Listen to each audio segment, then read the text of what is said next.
ওয়াকারুজ্জামান বলছিল যে জীবনের হুমকি আছে জন্য আশ্রয় দিচ্ছে কিছু দুর্বৃত্তকে ক্যান্টনমেন্টগুলোতে। আজ আইএসপিআর থেকে জানানো হয়েছে যে জীবন বিপন্ন 24 জন রাজনৈতিক ব্যক্তিত্ব, 5 জন বিচারক, 19 জন অসামরিক প্রশাসনের কর্মকর্তা, 28 জন পুলিশ অফিসার, 487 জন পুলিশের বিভিন্ন পর্যায়ের সদস্য, বিভিন্ন পাবলিক বিশ্ববিদ্যালয়ের কর্মকর্তা সহ বিবিধ 12 জন এবং 51 জন পরিবার পরিজন সহ মানে স্ত্রী এবং শিশু সহ মোট 626 জনকে বিভিন্ন সেনানিবাসে আশ্রয় প্রদান করা হয়। আবার পরিস্থিতি উন্নতি হইলে 615 জন স্ব উদ্যোগে সেনানিবাস ত্যাগ করে। আবার ওই বিজ্ঞপ্তিতে বলা আছে যে আশ্রয় প্রদানকৃত ব্যক্তিদের মধ্যে এখন পর্যন্ত 4 জনের বিরুদ্ধে অভিযোগ অথবা মামলার ভিত্তিতে যথাযথ আইনি প্রক্রিয়া অনুসরণ করে আইন শৃঙ্খলা বাহিনীর কাছে হস্তান্তর করা হয়েছে।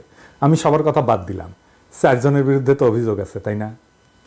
বাংলাদেশ দণ্ডবিধির 1860-এর অপরাধীকে আশ্রয় দেওয়া সংক্রান্ত ধারা 212-তে স্পষ্ট করে লেখা আছে, কখনো কোনো অপরাধ সংঘটিত হইলে এরূপ কোনো ব্যক্তিকে আইনানুগ শাস্তি হইতে লুকাইবার অভিপ্রায়ে আশ্রয় দান করে বা লুকাইয়া যে রাখে, যাহাকে অপরাধী বলে জানে বা অপরাধকারী বলিয়া বিশ্বাস করিবার কারণ থাকে, তার মানে সেনাবাহিনী অপরাধীকে আশ্রয় দিছে।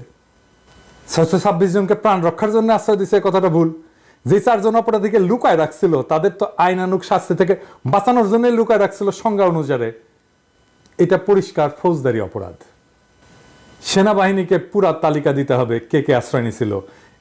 এই যে সেনাবাহিনী আশ্রয় দিছে, এটা কি পাবলিক মানিতে আশ্রয় দিছে? তো জনগণের টাকায় আশ্রয় দিছে, তো নিজের ওয়াকারের পকেটের টাকায় তো আশ্রয় দেয়নি, তাই না? কোন অথরিটিতে তারা ঠিক করলো যে তাদের জীবনের আশঙ্কা আছে? এটা কি প্রাতিষ্ঠানিক সিদ্ধান্ত ছিল নাকি কোনো ব্যক্তির সিদ্ধান্ত ছিল? আশ্রয় দেওয়ার পরে কেন যাইতে দিল সরকারের সাথে কথা না বলে, ক্রস চেক না করে? এটা যেতে দেওয়া যায়? আচ্ছা, এইবার একটা জরুরি প্রশ্ন।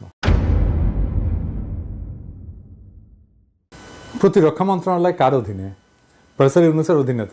তো স্যার, আপনি কি জানতেন যে এই লোকগুলোকে আশ্রয় দেওয়া হয়েছে, আবার সাইডাও দেওয়া হয়েছে? যদি জানেন তাহলে আপনি অপরাধমূলক কাজের সাই দিলেন কিভাবে? এই দায় তো সেনাবাহিনীর না, এই দায় তো আপনার একার নিজের। আর যদি জানা না থাকেন তাহলে আপনাকে না জানায় সিদ্ধান্ত নেয় কিভাবে সেনাবাহিনী? তার মানে রাষ্ট্রের একটা শক্তিশালী ইনস্টিটিউটের উপরে আপনার কোনো নিয়ন্ত্রণ নাই। ক্ষমতা বুঝেন স্যার? ক্ষমতা, হ্যাঁ, ক্ষমতা কারে কয়? ক্ষমতা হচ্ছে অ্যাবসলিউট, প্রেগন্যান্সির মতো কিন্তু। হ্যাঁ, হাফ প্রেগন্যান্ট বলে কোনো কথা নাই, তাই আংশিক ক্ষমতা বলে কোনো কথা নাই। আপনার যদি সেনাবাহিনীর উপরে কোনো নিয়ন্ত্রণ না থাকে তাহলে আপনার কোনো ক্ষমতা নাই। আপনাকে না জানায় যদি করে থাকে তাহলে যারা অপরাধমূলক কাজটা করছে তাদের বরখাস্ত করেন, এই মাত্র। আপনার ক্ষমতা যে হাফ প্রেগন্যান্সি না, এটা প্রমাণ করার এটাই মোক্ষম সময়।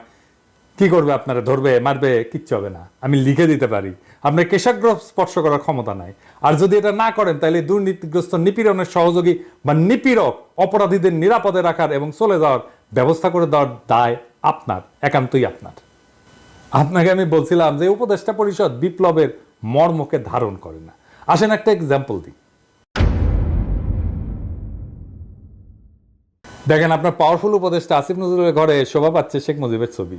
হ্যাঁ, যে শেখ মুজিবের স্ট্যাচু ভাঙা হইলো সারা বাংলাদেশ জুড়ে, এমনকি ক্যান্টনমেন্টের মধ্যেও ভাঙা হইলো, তাই না? সেনারাই ভাঙছে, শেখ মুজিবের ছবি নামায় ফেলছে সেনারাই, সৈনিকেরাই। আসিফ নজরুল বলতে পারে যে সংবিধান অনুসারে সে জাতির পিতা, তাহলে মুজিবের মূর্তি যারা ভাঙছে তারা সব অপরাধী সংবিধান অনুসারে। আপনি নিজে অবৈধ, কারণ তত্ত্বাবধায়ক সরকার বলে কিছু সংবিধানে নাই। আরো শুনবেন, হাসিনাটা আইন বানায় গেছে 2009-এ। আইনটার নাম হচ্ছে জাতির পিতার পরিবার সদস্যদের নিরাপত্তা আইন 2009। তো এই আইনে বলা আছে যে জাতির পিতার পরিবারের সদস্য মানে শেখ মুজিবের, মানে ওই যে সোহরাওয়ার্দীর বডিগার্ডের জীবিত 2 কন্যা শেখ হাসিনা, শেখ রেহানা এবং তাদের সন্তানাদিদের বোঝাবে। এবং 3 নম্বর ধারায় বলা আছে, এই আইনকে প্রাধান্য দিয়ে বলা আছে আপাতত জারি আছে এমন অন্য আইন যাই থাকুক না কেন, এই আইন কার্যকর হবে।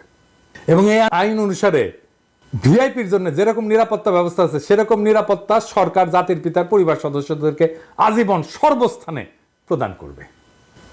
এবং এটা একটা উপধারা আছে 1, এখানে উল্লেখিত নিরাপত্তা প্রদানের ক্ষেত্রে সরকার পরিবার সদস্যদের মতামতকে প্রাধান্য দেবে এবং এই পরিবারের নিরাপত্তা বিধান শর্তে তাদের দ্বারা নির্ধারিত শর্তে উক্ত পরিবার সদস্যগণের প্রত্যেকের জন্য নিরাপদ এবং সুরক্ষিত আবাসনের ব্যবস্থা গ্রহণ করবে এবং সেসব বিবেচনায় প্রয়োজনীয় অন্যান্য সুবিধাবলীও তাদেরকে প্রদান করবে। তার মানে আপনি যে সংবিধান মেনে হাসিনাকে সুরক্ষা দিতে বাধ্য, জয় আসলেও সুরক্ষা দিতে বাধ্য। এই জন্যই জয় বলে যে সে দেশে আসবে, হাসিনা বলে সে দেশে আসবে। এই যে কনফ্লিক্ট, এটাকে আপনাকে রিজলভ করতে হবে। আপনাকে সংবিধানের পথে হাঁটতে যারা প্ররোচিত, প্রলুব্ধ এবং বাধ্য করছে, তারা আপনাকে এই কনফ্লিক্টের মধ্যে রেখে দিছে। এবং এই কনফ্লিক্ট আপনি যদি রিজলভ না করেন, তাহলে বিপ্লব অসম্পূর্ণ। মনে রাখবেন, বিপ্লব সংবিধানের চাইতে বড়, জনতা সংবিধানের চাইতে বড়। সেই জনতা আপনাকে অভিষিক্ত করছে, আপনি সংবিধানের চাইতে বড়। আপনি যা করবেন সেটাই আইন। এবং আপনাকে যারা সংবিধান মানতে বাধ্য করছে, প্রলুব্ধ করছে, প্ররোচিত করছে, তারা দেশের জনগণের সার্বভৌম আকাঙ্ক্ষার বিরুদ্ধে কাজ করছে। আমি আমার এপিসোডে শহীদদের কথা বলি মাঝে মাঝে। আজ আমি দুইজন আহতের কথা বলবো। প্রথমে হাফেজ হোসাইন, এক হাত হারায় আর এক হাত নিয়ে লড়াইয়ে নামবে, যদি আবার ডাক আসে সেটা বলতেছে এক হাত হারায়। এমন হাজারো যুবক পঙ্গু হয়েছে, তাও লড়াইয়ের মনোবল তারা কিন্তু হারায়নি। শোনেন তার মুখেই কথাটা শোনেন। এবং যদি আমার দেশ আবারও যদি বিপদে পড়ে, ইনশাল্লাহ এই এক হাত দিয়ে আবারও লড়াইতে নেমে যাব ইনশাল্লাহ। আমার দেশের জনগণ এবং আমার দেশের আমি নিজে ভালোবাসি, আমার দেশের আমি ভালোবাসি, এবং আমার দেশের যে মানুষ, আমি দেশের মানুষেরও অনেক ভালোবাসি। যদি ইনশাল্লাহ আবার ডাক আসে, ইনশাল্লাহ এক হাত দিয়ে আবার লড়াই করতে যাব। আমি মাওলানায় পড়ি, হাফেজি শেষ করে মাওলানায় পড়ি। আমি হাফেজি শেষ করে মাওলানায় পড়াশোনা করি। এখন আর একজন মাদ্রাসা ছাত্রের কথা। সে বলছে যে আন্দোলনে আমরা সফল হয়েছি, কিন্তু আমার জীবন বিপর্যস্ত হয়ে গেছে। এখন অন্যের সাহায্য ছাড়া চলতে পারি না। গুলি লেগে এক চোখ পুরোপুরি নষ্ট হয়ে গেছে। ডাক্তার বলছে অস্ত্রোপচার করলে আর এক চোখ ভালো হইতেও পারে। কখন দিন কখন রাত কিছুই বুঝি না। মা বাবাকেও দেখি না কতদিন। জীবনে এর চেয়ে বড় কষ্ট আর কি হতে পারে? এই মাদ্রাসা ছাত্র আজিজুল হক ব্রাহ্মণবাড়িয়ার বাঞ্ছারামপুর উপজেলার তেজখালী ইউনিয়নের বাহিরসর গ্রামের কৃষক কামাল মিয়ার ছেলে। আজিজুল নরসিংদী সদর উপজেলার মাধবদী এলাকার পৌনাপুর ইসলামে ফাজিল মাদ্রাসার এইচএসসি দ্বিতীয় বর্ষের শিক্ষার্থী। পড়াশোনার পাশাপাশি তিনি একটা টেক্সটাইল মিলে চাকরি করতেন। তার এই আয়ে চলত পড়াশোনা আর সংসার। গত 18 জুলাই মাধবদী এলাকায় বৈষম্য বিরোধী ছাত্র আন্দোলনে গিয়ে গুলিবিদ্ধ হন। এরপর থেকে তার জীবন যেন থমকে গেছে। আজিজুল বলেন, কি যে দুর্বিষহ কষ্টে দিন যাচ্ছে তা কাউকে বোঝাতে পারবো না। আমার চোখের আলোর সঙ্গে সংসারের আলো নিভে যাচ্ছে। আমার দুই চোখের দৃষ্টিশক্তি হারালে সংসার কিভাবে চলবে, এই চিন্তায় ঘুম আসে না। সেদিনের ঘটনা বর্ণনায় তিনি বলেন, পুলিশ ইচ্ছা করেই আমাদের উপর নির্বিচারে গুলি চালিয়েছিল। আমার মাথা এবং মুখের বিভিন্ন অংশে গুলি লাগে। বন্ধুরা প্রথমে নরসিংদী সদর হাসপাতালে নিয়ে যায়, এরপর ঢাকা মেডিকেল কলেজ হাসপাতাল, পরে জাতীয় চক্ষু বিজ্ঞান ইনস্টিটিউট ও হাসপাতালে যাই।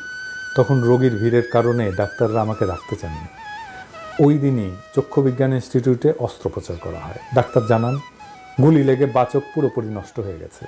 আজিজুলের বাবা কামাল হোসেন বলেন, টাকার অভাবে আমার সন্তান অন্ধ হয়ে যাবে এটা আমি ভাবতেই পারছি না।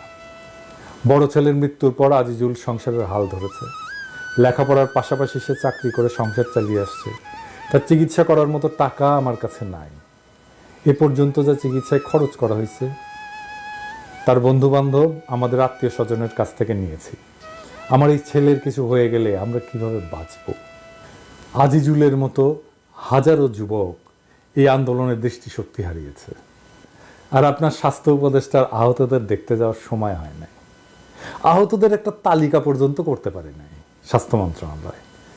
অনেকে চিকিৎসার জন্য হাহাকার করতেছে, টাকার অভাবে চিকিৎসা করতে পারতেছে না। এমনিতে আওয়াজ দিচ্ছে সমস্ত চিকিৎসার দায়িত্ব নিলাম। খবরের কাগজে কি লেখা হচ্ছে? কোনটা বিশ্বাস করবো? আপনার চিকিৎসার দায়িত্ব নিছেন নাকি নেন নাই? কি আর বলবো? আপনার সরকার কিন্তু অস্বাভাবিক দ্রুততায় জনপ্রিয়তা হারাইতেছে।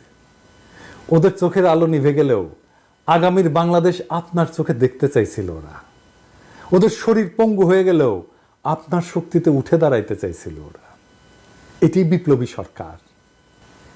বিপ্লবী সরকার বিপ্লবের সৈনিকদের দেখভাল করে, বিপ্লবকে রক্ষা করে, বিপ্লবের মর্মকে ধারণ করে। প্রফেসর ইউনূস, আপনি কি তাদের চোখের আলো হতে পারবেন? আপনার উপরে ভর দিয়ে কি পঙ্গু যোদ্ধারা উঠে দাঁড়াতে পারবে? বাংলাদেশ কি আদৌ এই ধ্বংসস্তূপ থেকে আবার উঠে দাঁড়াতে পারবে?